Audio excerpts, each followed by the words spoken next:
Welcome to Happy Homes and Gardens. I'm your host. My name is Daphne Royce. I am a real estate broker, architecture, and interior designer. Colleen Quen, trained and certified in France for fashion couture designs, has achieved the highest honors in her program. She works in French techniques using the most accurate calculations to master her creations. Her fashion and artwork have appeared on magazines covers and in films, newspapers, and museums. Please welcome Colleen. Hello, Daphne. It's nice being here. It's such a pleasure. Thank you for being on my radio show. Please tell us who you are and how do you become fashion designer? Well, okay, my name is Colleen Quen. I am fourth generation from San Francisco, and I grew up in Alameda, though, in the East Bay, but my soul has always been in design and in art ever since I was 5 years old. So I guess you can say I was meant to do this. I've been wanting to always design and create, and colors always inspire me. So I just kept on listening to my voice, and I started studying American design at Fashion Institute of Design and Merchandising in San Francisco. And from there, I worked in the industry in San Francisco just to get to know the designers and to know our local designers here. It's really important to understand the process of design, to appreciate all the steps, because my goal was to be a designer, hopefully in my 30s. So I was working in the industry, just for 10 years in San Francisco, working for many designers. I wanted to tell you before that, right before I did get my degree in design, I actually had computer science degree too. And you would never think that, well, how does that relate to it? But, for some reason, I think God and the universe knew, but my analytical and mathematical, I guess my mathematical studies definitely did apply, because once I started learning French couture, everything had to do with calculations. Everything had to do with proportion, composition. It's almost like, composing a song and music, but it's all in the balance of, the physics and the movement and the shape. It's just everything, and it's on the human body. So that's what I guess you can say that's how I started, though, too. What is the differences between French couture and American fashion? Yes. So American design is more mass production. And when I studied it, it wasn't really about studying the human body and the shape and the landscape, and also feeling the design. It was more about, okay, we're going to create this piece and it's going to be mass produced. So we need to make sure that it's universally easy to sew, easy pattern making, and easy fit. And it doesn't mean that it needs to be made to measure. Now, when you get into French couture, it's like getting your PhD, or it's like you're discovering the artist in you. It's discovering how to feel your expression and then express it through your designs, which means actually for 3 years, I was studying the anatomy of fashion, of design. Like I learned 50 different sleeves, 30 different evening necklines, 20 different shapes of collars. Like I studied the whole anatomy of a garment, of a design, and through pattern making and drape. So with all that, I guess you can say discipline, and it was consistent. Like every day I'd be creating, right? I was like a mad scientist, creating and making and seeing. And with all that, then you start creating your own ingredients and you're able to create your own designs. So after this intense program, now I can design whatever I want. Like if I see a heart or compassion and I want to express it in my designs, I'll be able to create a shape on the garment that way. I'm like a sculptor through calculation. And so there is a high respect to that, because the French have it to the point. Because it's almost like 100 years old, that there's no way that it's almost like old art.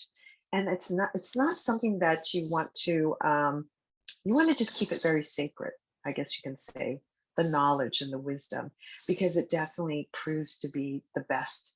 And when I create, I am my best. So go back to the calculation. I'm just curious, for people in 100 years ago and versus today, we have a much better nutrition. And I think people's frame might maybe change, maybe taller, maybe wider. Have you seen that change over the years? So I would say that the knowledge that I've learned 100 years ago is pretty much the same as in the foundation. It's like building an architectural building. Of course, there's going to be innovation and evolution, and there's going to be efficiency. More mediums are more efficient, might be more computers are putting in, et cetera, like that. But the foundation works. It's almost like Chinese acupuncture or Chinese herbs. Yeah, we'll keep on, innovating a little bit, but we still keep the foundation. We don't mess with that because that's the root. So we keep the root, like our Asian culture. Well, I'm keeping the French culture, and it stays, but yet it's evolving as years go on, but we still maintain that foundation of what I study. And we'll mix it together maybe with more computers, maybe the fabrics are more innovative, it's more sustainable. You can tweak it a little and things like that, but I would never, because it's like a magic potion and it's like sacred geometry. Why do you want to twist it and change it when actually it's perfect? What did you learn about fashion design in France? And what skill makes you So, different from other fashion designers?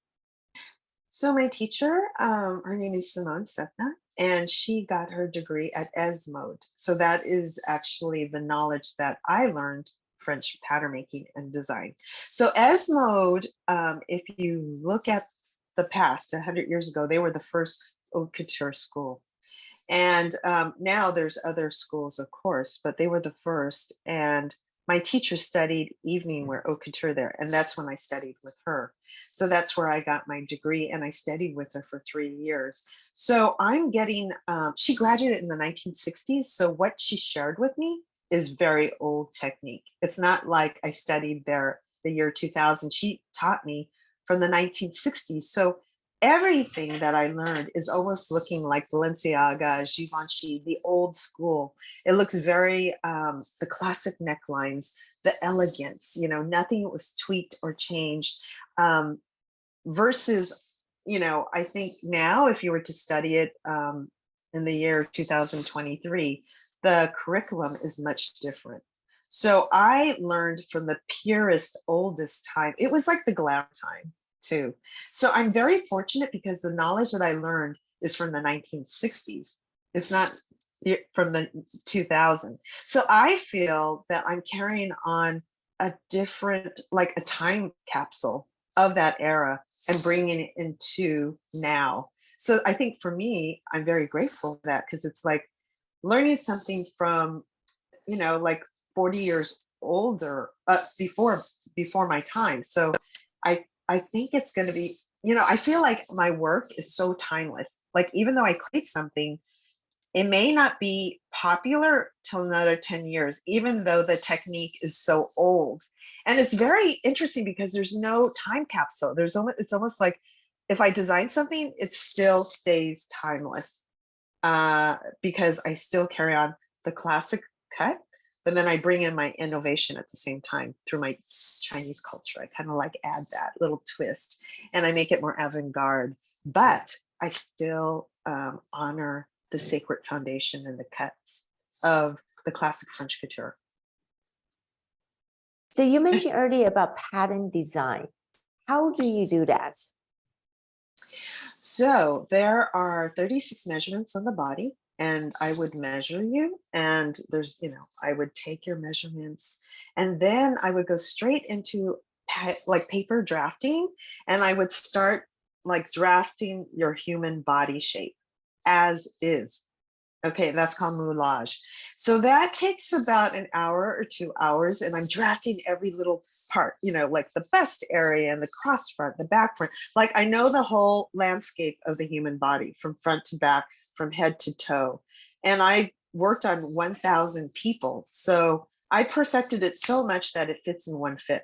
I remember when Tyra Banks came to me and she said, "Well, Colleen, I need a, evening gown for the Emmy Awards in New York." And I go, "Well, sure. Okay, Tyra, let me draw you up 3 concepts." That's what I do. I usually draw 3 concepts for them, drawings. And then she chose one. And then I said, "Oh, Tyra, I don't think I'll be able to fly over to LA. So, and the time is the essence and I need to make your gown. So why don't you just give me your measurements, but I'm going to tell you what measurements." So she had a tailor take the measurements. I drafted her gown. It was an evening gown. It fit in one fit. There was only one little tweak. She walked on the stage with it. Wow. And so for me, I'm a master at pattern drafting through calculation. So I can see things one-dimensional and then putting the darts and making it more 3-dimensional, and also the movement. And then I think about the movement and the ease, and you start grading it. And so there's all these, it's just such a beautiful experience to be able to almost make like this physical form, but yet it fits so perfectly on your body, and you're paying homage to that person at the same time, and then celebrating their spirit. Do you see? So there's many dimensions as a couturier. We're not only just creating calculations, but we're feeling the spirit of our client, and then choosing the colors and the fabric and then their personality, and how can I bring them out to be beautiful while they're walking down the red carpet, or even just playing, they're a musician, they're playing and I want to see them perform, but bringing out their essence. I'm here to design for me, but not really. It's to design for my client. I'm here like a doctor, taking care of them and taking them to the next level through my expertise, through fabrics, and to make them feel strong and empowering as women, or as men too. I design for everyone. You have dressed for Paris Hilton and Tyra Banks. Yeah. Please just share the experience. And did you come up with the design, the color, fabric? Would they have to tell you what they like in order for you to start? Well, because I'm so used to working with one-on-one clients in the social scene, the socialites, the patrons, the philanthropists, they all come to me. Of course, I'm going to listen to their spirit and what they want. And like, "Oh, Colleen, I've always dreamt of having a pink fuchsia dress." And then I'll go, "Oh, wow. Okay. So let me see if this, well, it's like, you can tell a doctor what you feel, but you need to let the doctor take care of you." So I will listen to them and carefully really, decide, yes, okay, that's good for you. No, I really think that this shape looks better on you because of your body frame and the way that you move, and where are you going, and what event is this, and how much exposure is here and there, and are you getting out of a car, are you walking up the stairs, like, all these things are like almost the like you have to consider all this as you're creating the gown, because you want them to almost feel like it's second skin. You don't want them to feel uncomfortable, like, "Colleen, I wasn't able to get into the car because it was too tight." Like that would be like terrible. Like that wouldn't be my job. Like I'm here to be an engineer and a creator. So yes, they can recommend the color they want, and I would love to, bring that out of them. But if I feel that there is a better color for them, because I'm an expertise in color, and their spirit and everything about them, right?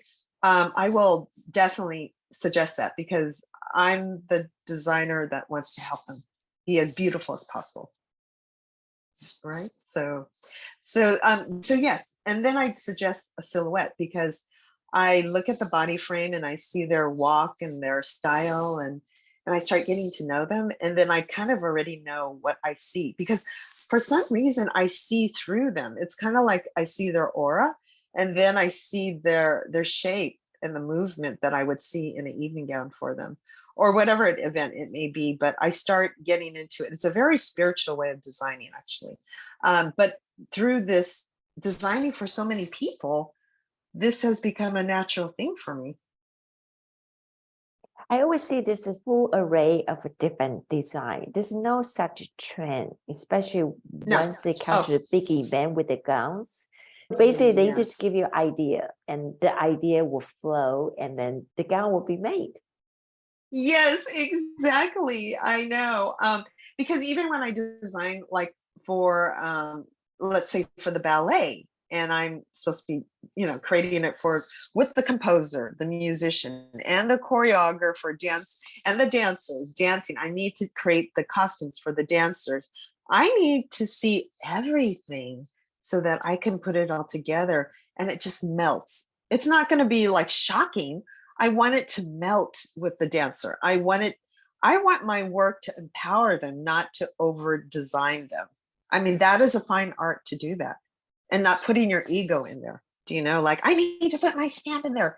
No, I need to make sure that they feel good in it. They dance their best in it and they feel proud. And it kind of gives them a extra energy. But yet they still have their authentic, beautiful self. And that's what I try to do for all my clients, even celebrities. But I understand most of your work have been with the celebrities in opera, symphony, ballet, bridal Mhm. gowns. What do you find Yes, is the most interesting design in your work? that's a great question. I love them all, but I do love evening wear because that's what I focused on. And there's an art to making evening wear and also for it to fit perfectly and for I don't know, for my client to write me the next day or to just go, Colleen, thank you so much. I just felt so beautiful that day. That just is such a gift for me because that's what I want to do is make them feel beautiful. So I love the whole elegance of getting dressed up. I'm very kind of old school. I think that it's always paying homage when you're dressed very elegantly, going to a special show, a ballet or a symphony or opera and paying homage to the artist and just this romance, this kind of romantic way of dressing. And everyone is just in their best. I love that. How did you master the Chinese traditional classic dress, qipao? Mm, yes. So, so it was wonderful because I was able to do the Cheap Out documentary, and that was in Shanghai. So I was able to meet all the masters, uh, the tailors, their tailors, and I got to meet them and see what their pattern making. It was really cool because I honor our Chinese culture. And so they actually didn't even have much of a calculation. They just did it with chalk and they have certain measurements. And I thought they were quite magical themselves. And I actually had a few cheap house made too. And so they have their own secret ways of fit, but I wanted to mix in French couture because it fits. And I created ease as well. And also I wanted to mix this European and our Chinese culture at the same time. So yes, I honored the cheap Hao in the way that it looks and fits, and because it's body hugging, and that's what French couture is too.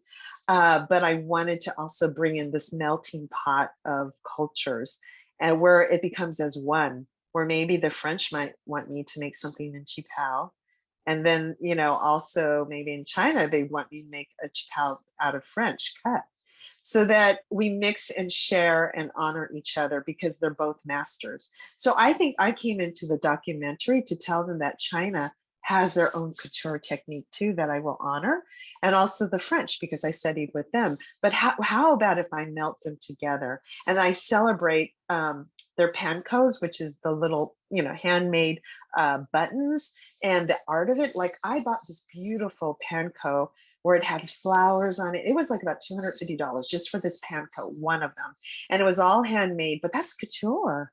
No one would ever do that. No one in Paris would understand how to do that. That just comes from our culture. And I wanted to honor that, right? So I would put in maybe that type of craftsmanship, and then honor the fit of the French couture. Because I think the French couture does have its own amazing calculations. And I really think of every shape of your body from the shape here to the back of your neck. Like there's contours everywhere and everyone is different. Every shape is different. So I'm celebrating both. And knowing that I have that knowledge, I feel I could be a melting pot for both cultures. Very interesting. What was the most challenging design piece you have ever made?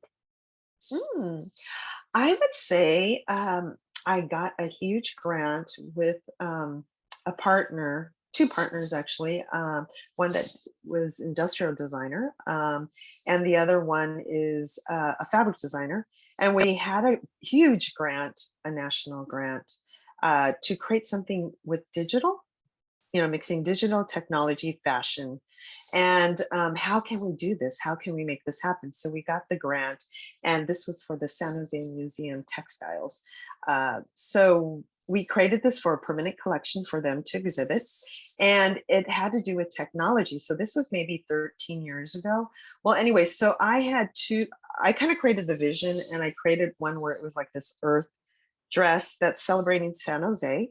And yet it was also digital print that was coming out. But anyways, this piece was crazy because I created each sleeve and it was mimicking the architecture of San Jose. Like the sleeve was really crazy.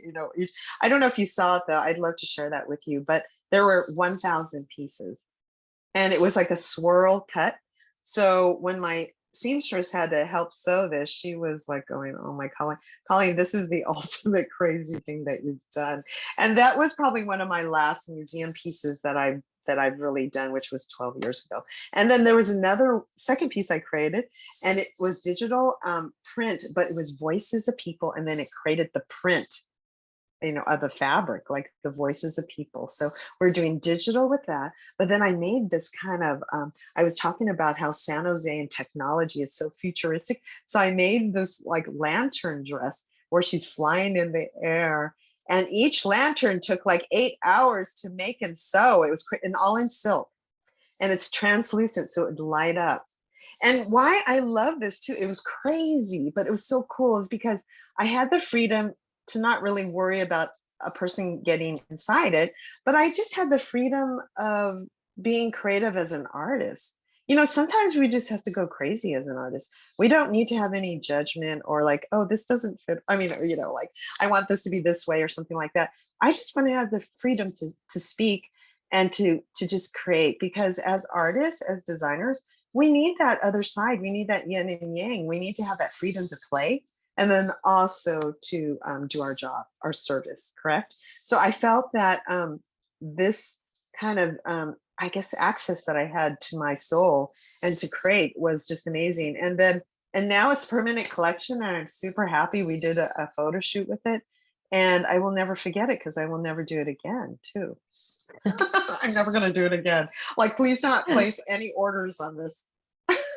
So that sounds like your dream come to a reality. Right? It's kind of like, oh, here, do what you want to do. We'll just celebrate. And you're going, really? Oh my goodness.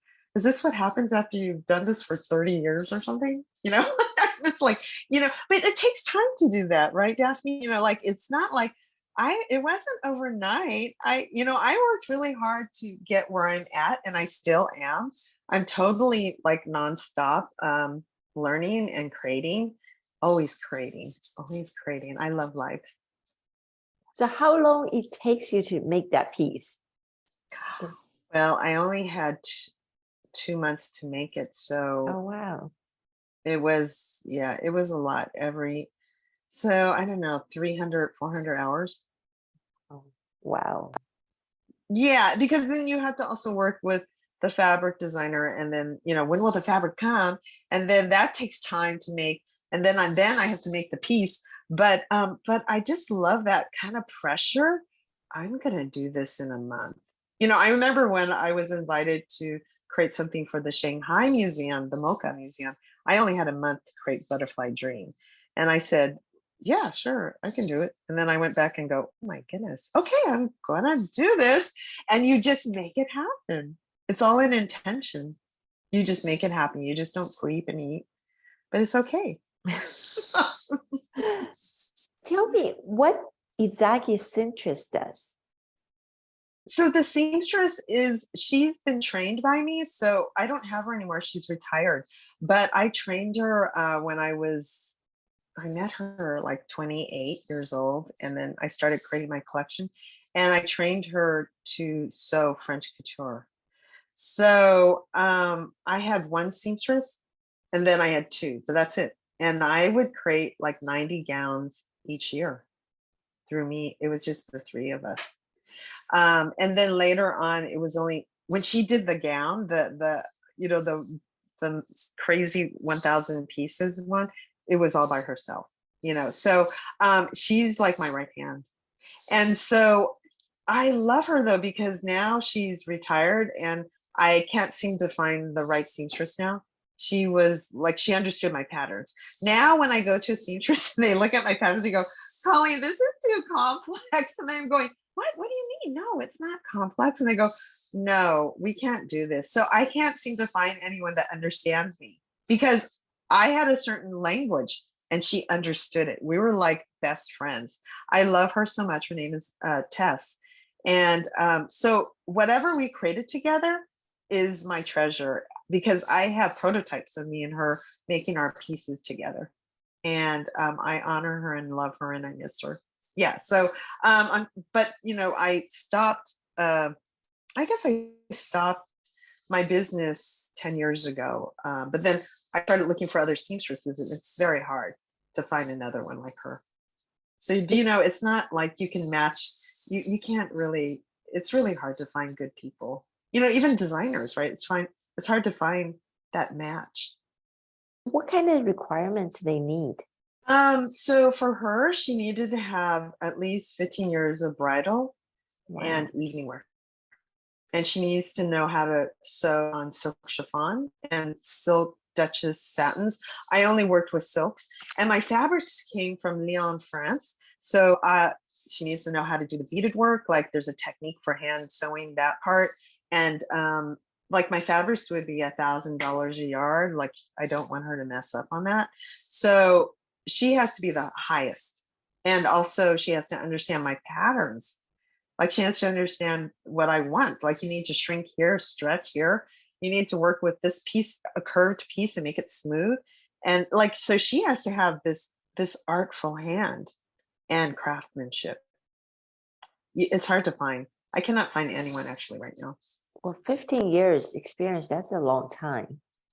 Yes, it is. I know, exactly. Yeah, so when I met her, she was already 40. Do you know, like and then I started when I was in my 30s. Do you see? So, but she was a special find. Yeah. Yeah. And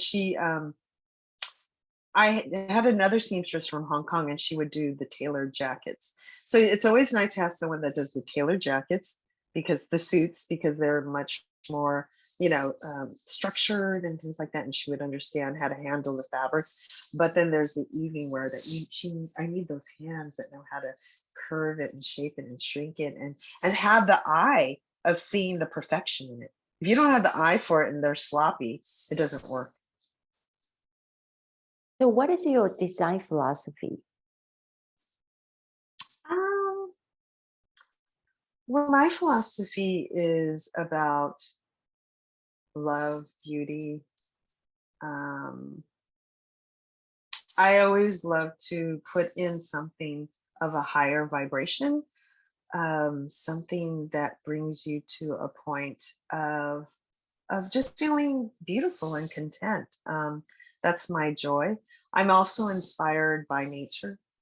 So usually it has to do with something to pay homage with nature. I feel nature is my inspiration. Butterflies and flowers. I mean, it sounds so typical, but it's so beautiful. Birds. I mean, they're the best way of being inspired.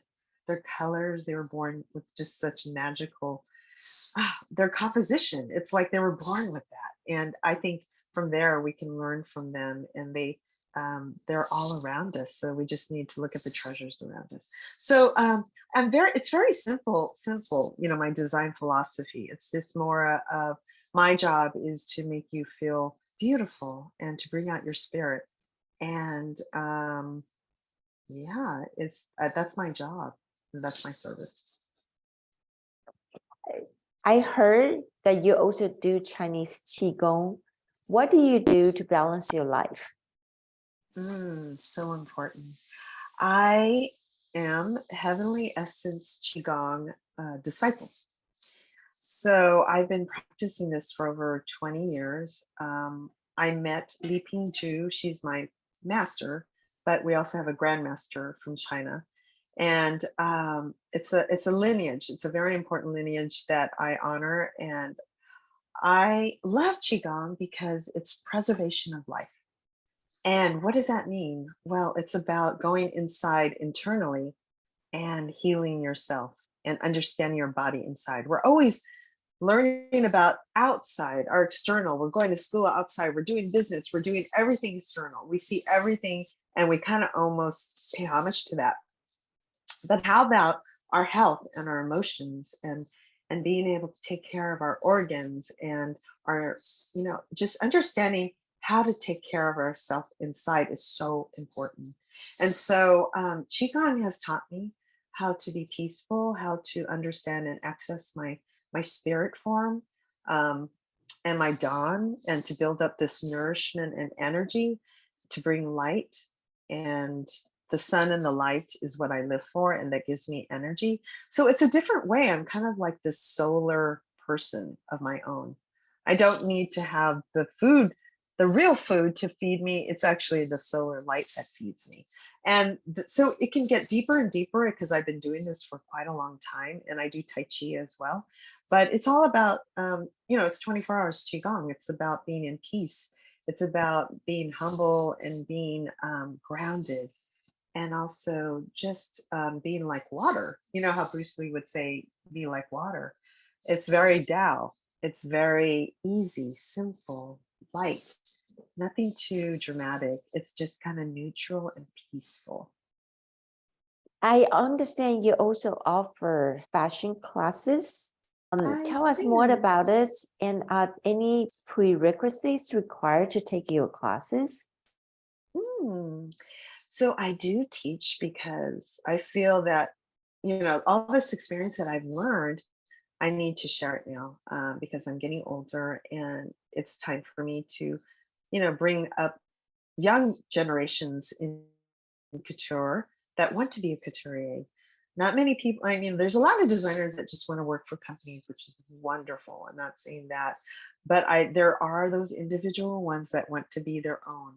And I was too. And I want to support them that, yes, you can be a designer. So I welcome my students that are hardworking, that are disciplined, that are patient, and that will learn from me from the beginning to the end. Like, I'm going to teach you the classics of sewing, the classics of cutting fabric, understanding fabric and draping fabric, and understanding the weave of the fabric, and also pressing the garment and sewing and pattern making, right? So this will take a good 3 years. So there has to be this investment of, wow, this is a different form of art. And it is a serious one, because you cannot pass anything unless you go through each exercise. If you can't go through the first exercise, you can't pass the other one. So if you keep on incrementing and passing each exercise I give you, you will have such a wealth of knowledge that you'll be able to design anything and do everything and create everything. You can go to Europe or China, anywhere, and your work will be very much loved as well as respected, because they will know the cut and the language of what I'm teaching them. So it's a very timeless thing. You can be designing for the rest of your life. So my students are now very young. I have one now that's going to come in and she's 12. And I have another one that's 18. And then I have one that's 23 and another one that's 35. I had one that's in her 50s. So, and there's so many that I go, Colleen, I've always wanted to design. And I go, well, then come. If you, this is what I'm going to share with you.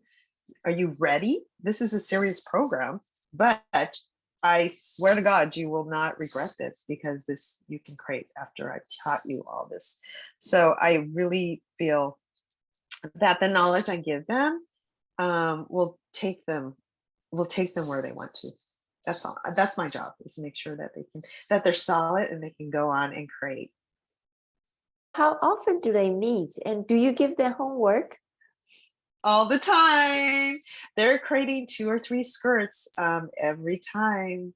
Yeah, and then they have to bring and sew them after I've taught them all that and pattern draft. So like I say, like you'll study 50 skirts in 3 months, and you got to do all the exercises. Each skirt has its own lesson that applies to the next time you go to the next exercise. So if you don't learn the first exercise, you can't do the third one, because we're still carrying it on. Do you see? I keep on building their knowledge as well as their hands. I'm teaching them to sew and then creating something 3-dimensional, and it fits in one fit. Already the first lesson, you learn how to fit your skirt of your own. I will teach you the first lesson. And that you already can sew skirts, Wow. Do they sew by hand or actually they using machine? Yes, so we use the machine, but we do hand sewing too. If I was to do by hand, no, that would take forever. And we do the hand sewing inside and all that, but for the seams, it needs to be really like durable, right? So it's only, but we only learned the straight stitch and the back stitch. That's it, because I'm only going to tell you that part, and then everything else is stretching and hand sew. So it's a combination, right? It's a combination. And then it's like molding and shaping. It's not about flat design. It's about we're molding on the body. That's why it fits so beautifully. So even when you hang up my designs, it looks like a human body because it has this shape of the person. I'd love to see it. I would love to share with you. Okay, please tell us how people can find you. So I am in my on Telegraph, and I have a studio here, and it's a birdhouse up there. So it's a little rooftop, and that's where I actually teach. So it has a panoramic view of San Francisco. It's really beautiful. And I teach in that little room, but of course I also teach in my studio here too. But I have a place here, and my students come one-on-one. So usually you'll have 2 or 3 hour class with me once a week or every other week, but it will be consistent. Thank you so much for your time today. I learned so much about fashion, couture, design, and everything that everyone would love to do. Yes. Oh, Daphne, thank you. I was wondering, because usually people ask me, what's couture? And it's really hard to explain. Does that make sense? It's because it's so dimensional, and then you're dealing with the human body. So that it's kind of, it's like 4 or 5 dimensions in some ways too. So, but I hope I explained it in an elementary way so that it's not overwhelming in some ways, but thank you. Thank you for asking. It's really important to share. I feel, because people have this notation of couture, it's like beaded design gowns, and it has nothing. It goes more into more depth than that. Thank you so much for sharing your knowledge in your lifetime learnings on this interview. Oh, always, Daphne. I'm so honored. Thank you so much. Have a beautiful day. Thank Thank you. you. You too.